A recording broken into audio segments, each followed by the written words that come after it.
Good morning. Good to see all your bright, shining faces. Thanks so much for a warm welcome, and thanks so much for complimenting my suit today. All I have to say is dun dun dun dun dun dun dun dun dun dun dun dun dun dun. Okay. Some of you even like my new haircut. I cut it in February for my 61st birthday. And as some of you know, my mother lives downstairs from me, who's 90. And she looked at the haircut and rolled her eyes and said, do you have to? Do you have to do that? Really? That hair, you know, you look like a boy. And I said, well, you know, Mom, it could be worse. What could be worse than that hair? I said, I could have piercings and tattoos. Oh, that shut her up.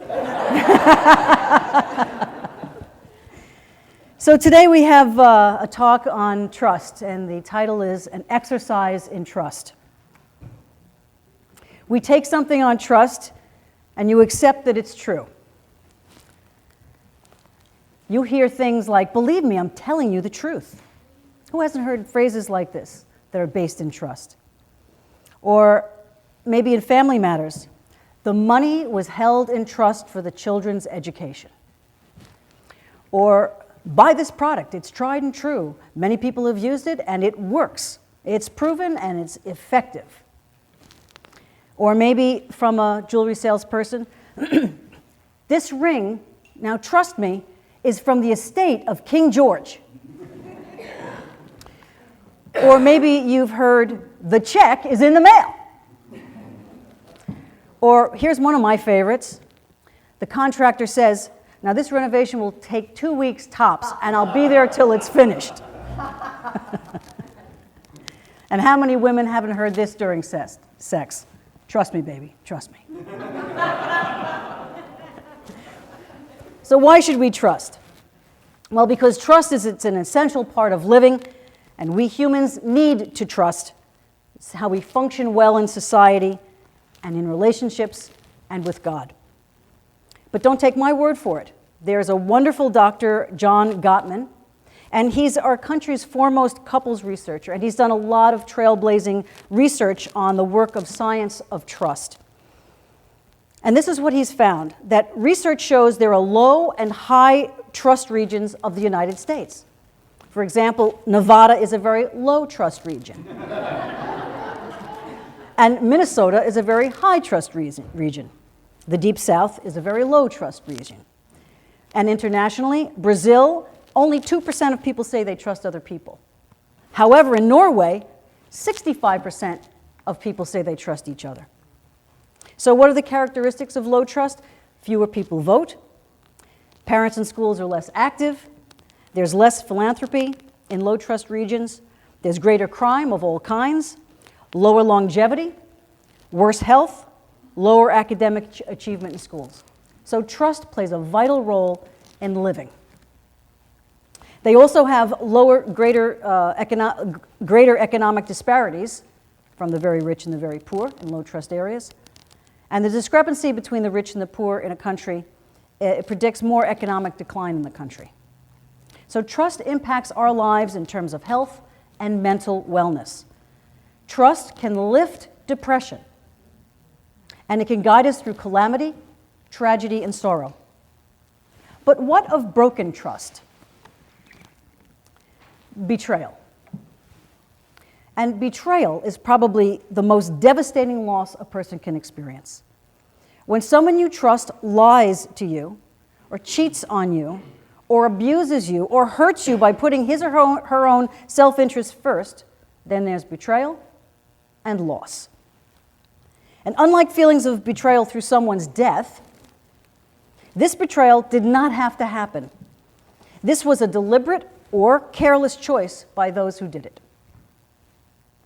And this loss that's associated with betrayal ends up in a loss of trust.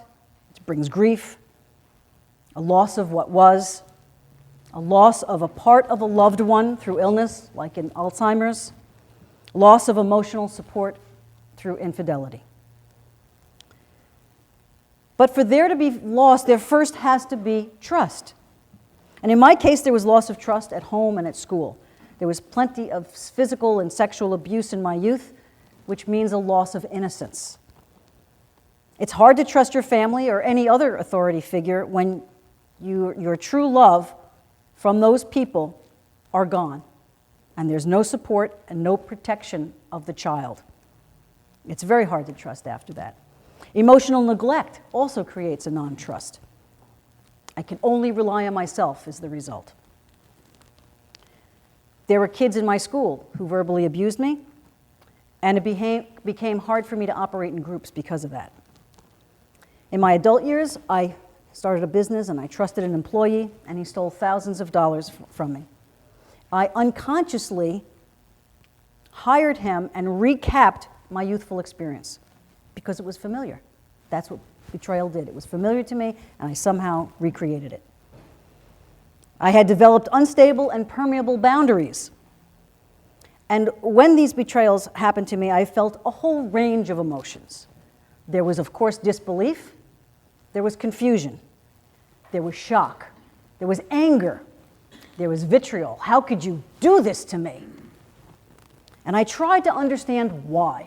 But more importantly, I had to learn to externalize the pain. I had to talk about it to a trusted confidant. I had to write about it. I had to punch pillows. I had to scream into the closet. I had to throw glass against a brick wall in an abandoned lot. I had to externalize this pain. And what that did was it brought me deeper and closer to my acceptance of the event, and finally, the sadness of my hurt, the loss of trust, the acceptance of the need for healing from that painful betrayal. And I've learned through challenged, trusted relationships that I need to use my personal vetting process of my potential partners and friends. And what I mean by that is I use an internal barometer to gauge how a person will respond to me when I'm feeling vulnerable, or if I'm feeling rejected or inadequate, which is all too often. Will they appreciate my pain, or will they exploit it? Will they connect and support me through it, or will they shut down and abandon me? Will they protect me and reassure me, or get angry and use it as an opportunity to put me down? Can I trust you to be there and to listen to me when I'm upset? Can I trust you to choose me over your sisters or your friends or over your work? Can I trust you not to drink when you say you're not going to? Can I trust you not to cheat on me? To be sexually faithful? Can I trust you to be really involved with the children when you say you will? To help with things around the house? Can I trust you to respect me? When my dad died, people scattered. I understand people don't like to deal with death, but I was abandoned. I had my first therapist abandon me. My second therapist, she got cancer, and she had to go. She had to leave. She had to do other things, and I understand that was important, and yet it was an abandonment for me. My third therapist, I loved. She stayed with me through it all until she finally let me go out into the world and live my life. And one of the things that she taught me when I talked about this, everything I'm telling you, and this loss of trust, she said, there's an experiment I'd like you to do. I would like you to trust everyone until they prove themselves wrong. I was aghast. Are you crazy? Trust everyone? Why would I do that? She said, that's usually what people do. And it was a very hard exercise, but I did it, and I've learned to trust. When I went through cancer and chemo, people left. There were only just a very few people who stuck around, and not the ones who I thought would. And there is the loss of illusion of what I thought I had with my family, of whom I thought I was, because I thought I had a sterling childhood and that how I behaved in the world was sound and justified. But it was not.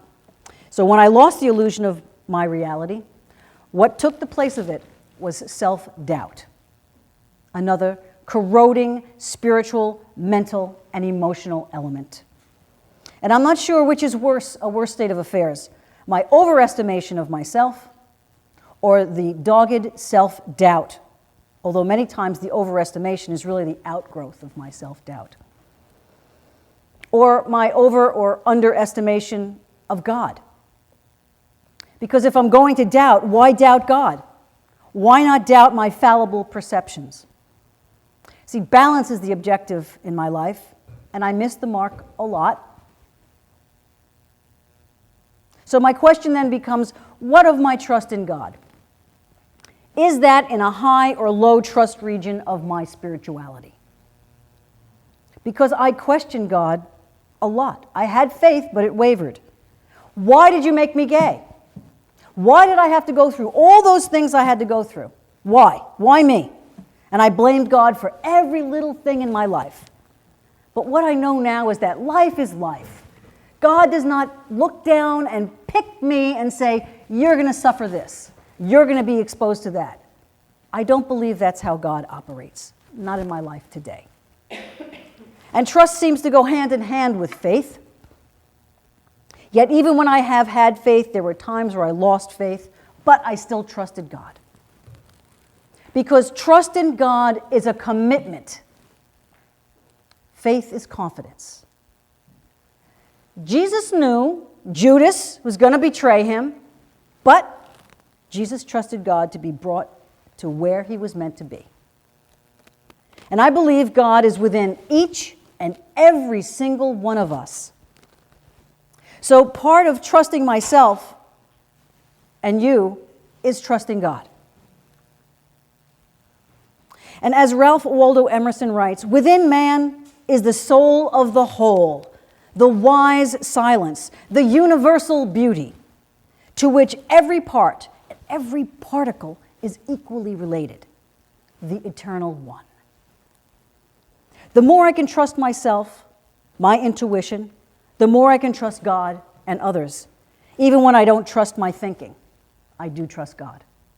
And I've heard it said that intuition is the tuition we pay ourselves. Great Source is a benevolent force that heals, that comforts. I believe God is there for me to find the power to use my faculties and find my way through the swamp of indecision. I had to examine what my faith and my belief was made of. What do I think of Great Spirit in my life, in the world? Because my thinking is the only thing that keeps me from loving God who waits for me to turn to it. And me, I get in the way with my self-doubt, with my lack of trust, with my small-minded thoughts of God, of my expansive God. And when I really trust God, when I really trust, I seek out God before I do anything. What a concept. Completely the opposite of foxhole prayers. Trust is the calm of God.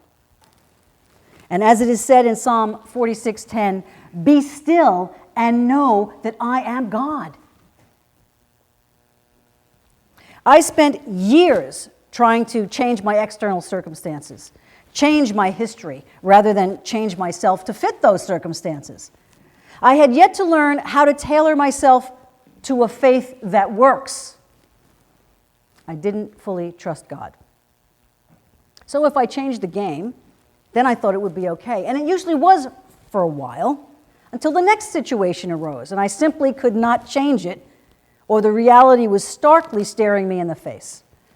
I had to develop my faith and trust in God to support me through the challenges, not to make it better, to make me better equipped. And what sometimes makes me better equipped is going through the dark night of the soul, suffering in some form or another. And let me be clear about the word suffer. In its Latin origin, it means to undergo. Moses went through it. Jesus went through it. Mohammed went through it. Joan of Arc went through it. They've all undergone circumstances. So people who have placed radical trust in God have all suffered and trusted. And if I have learned nothing else in life, It is messy, and it is glorious, and it is sometimes obtuse, and it's always a mystery, and sometimes life brings us suffering. But, to quote Ralph Bloom from the Book of Runes, I do not have to suffer over my suffering. Wow. I do not have to suffer over my suffering. I have come to accept suffering as part of life because it always passes. Another learning for me is to be able to accept the inevitability of death. Another part of life. And if I do not accept this fact, then I am subconsciously running away from it. When faced with illness, I came face to face with the possibility of death, a real possibility. And let me tell you, it made me assess and reassess my life and my relationship with God and my relationship to death. As much as I trust, I still fall short. Daily there is contact, but I strive to have continual contact because this is a really strong form of trust. I do, however, talk less and less in my prayers and practice. I listen from deep within. For me, there really are no words to express my love or my trust or even what I think about God. There are no words. I ask nothing in my prayers. I simply thank God for who I am and for what I have. I trust that God has my back and that I will be led. And in my silence, I surrender. I surrender. I surrender. And then trust takes me to the next action. I welcome and I seek quiet so that I can play my crystal singing bowls. This is my newest form of meditation and my prayer practice in these singing bowls. And I do this in solitude unless I do it with or for others. My trust in God is made real when I discuss with one of my trusted spiritual advisors my heart's longing, my heart's heaviness. I find it very useful to talk through my concerns, my discernment with someone. That's when I hear the voice of God. And there are times I am called to do something. I may not even understand it, but I do it anyway. For me, it is about answering the call, trusting the call. And so I invite you to exercise faith and trust in all things great and small. Trust when things look bleak. Trust when you are gifted beyond your seeming power. Trust when there is indecision, sadness, sorrow. Trust in the great source that you will be able to cope. Trust is flying blind and using what talents you have to navigate. Trust is being vulnerable. Exercise your free will to commune with Spirit, to accept that in life there will be suffering, that there will be death, and trust. This is the simplicity of life. And trust that trust is humility in action. Trusting God is reliance on the real and the original source of being safe. Trust God wholly and completely, and you will be free from fear. Say your prayers, silently or aloud. Make time for God in your daily routine of life. Talk to a trusted confidant about your joys and your woes. Trust your intuition. Trust your instincts. Trust. And if you find your trust in God is in a low trust region, move it to a higher state of mind. And I'll close with this quote from Oprah Winfrey. I trust in the ebb and flow of the universe. I trust that life's bigger than what I can see. I trust that there is divine order beyond my control. And I trust that no matter what happens, I will be all right. And so it is.